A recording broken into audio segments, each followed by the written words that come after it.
ನಮ್ಮ ಅಪ್ಪಾಜಿ ಹೇಳ್ತಾ ಇದ್ರು, ಅಪ್ಪನ ಆಸ್ತಿನಲ್ಲಿ ಮೆರೆಯೋ ಮಗ ಅಲ್ಲ, ಗಂಜಿ ಕುಡಿದ್ರು ಸ್ವಂತ ದುಡಿಮೆಯಿಂದ ಕುಡಿಬೇಕು ಅಂತ. ಅವ್ರು ಹೇಳಿದ ಮಾತೆ ನನಗೆ ದುಡಿಯೋದಕ್ಕೆ ದಾರಿ ತೋರಿಸ್ತು, ಸಂಪಾದನೆ ಮಾಡೋ ಛಲ ತುಂಬಿತು.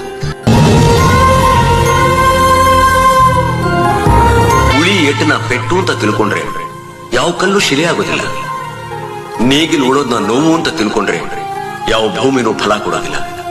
ಹಾಗೆ ತಂದೆ ಬೈಯೋದ್ನ ಮಗ ತಪ್ಪು ಅಂತ ತಿಳ್ಕೊಂಡ್ರೆ ಯಾವ ಮಗನೂ ಮುಂದೆ ಬರೋದಕ್ಕೆ ಸಾಧ್ಯ ಆಗಲ್ಲ. ನಮ್ಮ ಅಪ್ಪಾಜಿ ಹೇಳ್ತಾ ಇದ್ರು, ಅಪ್ಪನ ಆಸ್ತಿನಲ್ಲಿ ಮೆರೆಯೋ ಮಗ ಅಲ್ಲ, ಗಂಜಿ ಕುಡಿದ್ರು ಸ್ವಂತ ದುಡಿಮೆಯಿಂದ ಕುಡಿಬೇಕು ಅಂತ.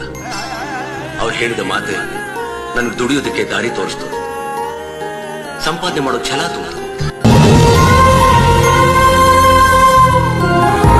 ಉಳಿ ಏಟನ ಪೆಟ್ಟು ಅಂತ ತಿಳ್ಕೊಂಡ್ರೆ ಯಾವ ಕಲ್ಲು ಶಿಲೆ ಆಗೋದಿಲ್ಲ.